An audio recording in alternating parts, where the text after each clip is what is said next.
Yo guys, what's up? It's Square here. Welcome back to another video. Today we are going to be doing the Atlanta Falcons mock draft today.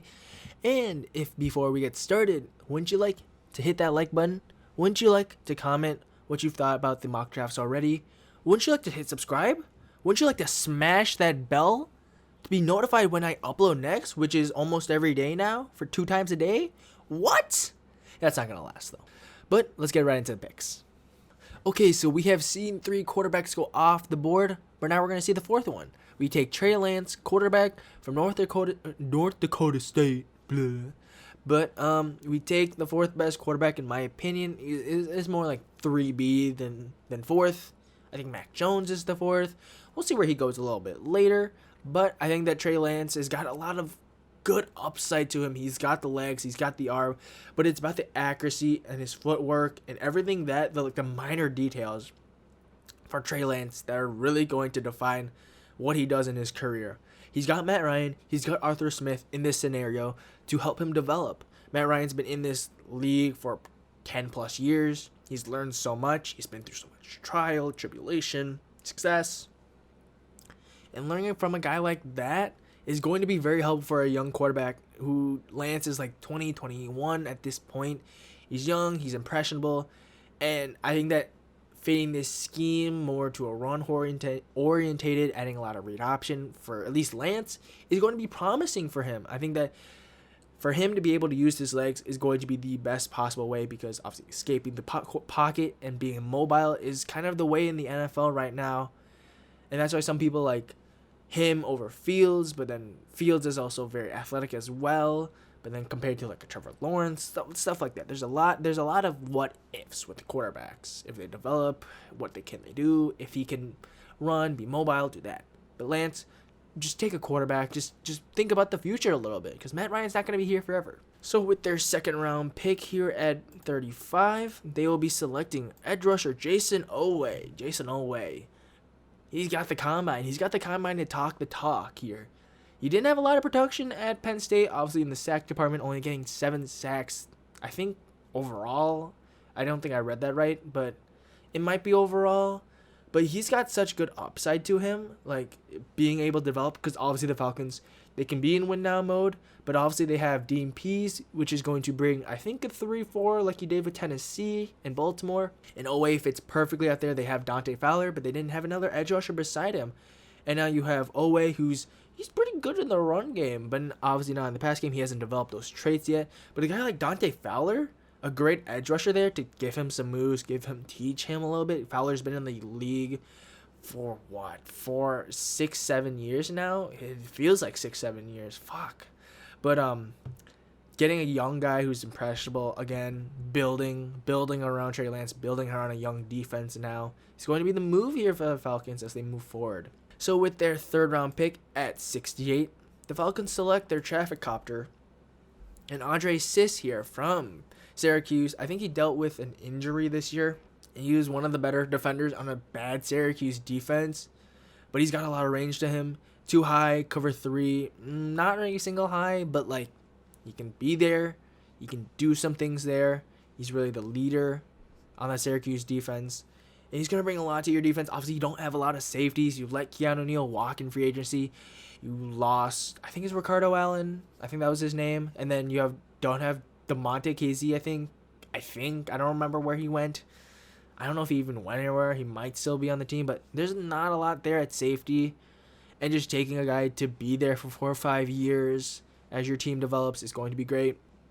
Versatile defender as well. Obviously, 3rd round trends, be versatile. Here in the 4th round, I will be selecting as the Falcons general manager Jamar Jefferson, running back from Oregon State. Not Oklahoma. That's Juba Hubbard. You'll see how he goes later. But Jamar Jefferson, not a bad prospect at all. I think I had him as my 8th best running back. I mean, why won't you take a running back? You have Mark Davis. You have what is his name? Brian Hill, I think, power back from Wyoming or some shit. And then you have Todd Gurley, who's a free agent. I don't think you're gonna bring him back. Wasn't really the best. I mean, he had some good games, but then also there are games where he just completely got shut down. He couldn't do anything. I also or attend that to the average offensive line that they had this year. Obviously, let Alex Mack go, not really a good center prospect right now, or they don't have a good center right now. But still, you get a young guy to pair with Trey Lance to really take a little bit pressure off him. Jefferson's not a bad running back. He got a lot of good flashes there at Oregon State. Got to run the ball decently well. And it's taking about a flyer. You don't really have a young running back, at least on the roster. Here with the 5th round pick, their first of three 5th round picks, is taking Bobby Brown from Texas A&M. Almost a nose tackle at this point. He's a little undersized at, no, he's oversized. I think he's like 6'3", 6'4". Obviously, Grady Jarrett might be playing that nose tackle, but then putting him right next to Bobby Brown, I think could be beneficial. But his pass rush game isn't there yet. He's a pure run stuffer, and he's going to be there on early downs, of course. But let's see how he develops. Let's see what he can do. He has the best strength right now in run defense for that team, because now Grady Jarrett can come back and get a little pressure off of him, because now you have a guy in Bobby Brown that can push the pocket, at least on rundowns. And maybe he can get some push on the pass rush side. But there's not really a lot of good defenders there, especially in Atlanta, and just building good talent, again, is what you need to do. So with their second 5th round pick, they select Josh Imortorbe. I'm just going to call him Josh at this point. He's the deep threat there for Illinois, the Fighting Alumni. I think Fighting Irish is Notre Dame. Yeah, I think it's Fighting Alumni. He's a deep threat. He's a pure deep threat. I think he needs to develop a little bit more skill set, put a little bit more meat on that bones. He looks pretty buff there, but like obviously he's flexing. He's running in the end zone.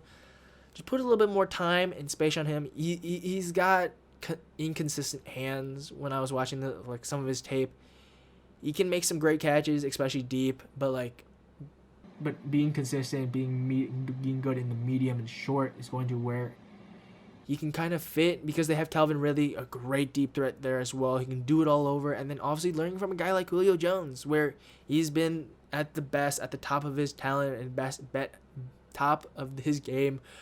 But still, learning from a guy like Julio Jones. He's very similar to Julio Jones in that aspect of his height, his weight.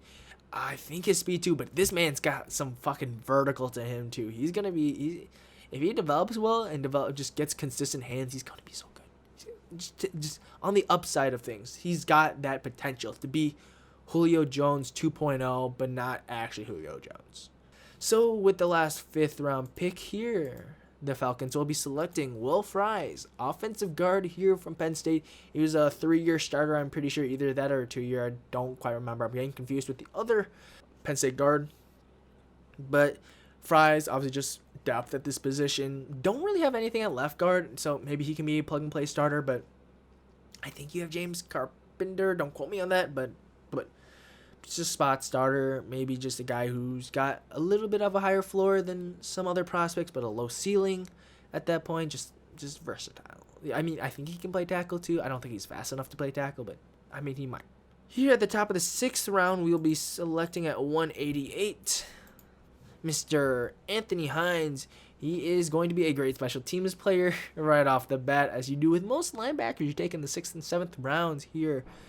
But he's got problems with block shedding. Can't use his hands really well. But he's going to give you effort. He's going to give you some good snaps, at least on special teams. I don't know how he's going to get on the field with Deion Jones and Folky. What is his name? Like Folky Tolu or some shit like that. It's weird. And then like Mikael Walker, who you took last year out of Fresno State. I think you have some good guys there to be starter linebackers, but not Hines is a low ceiling kind of guy, but a good special teamer at that point.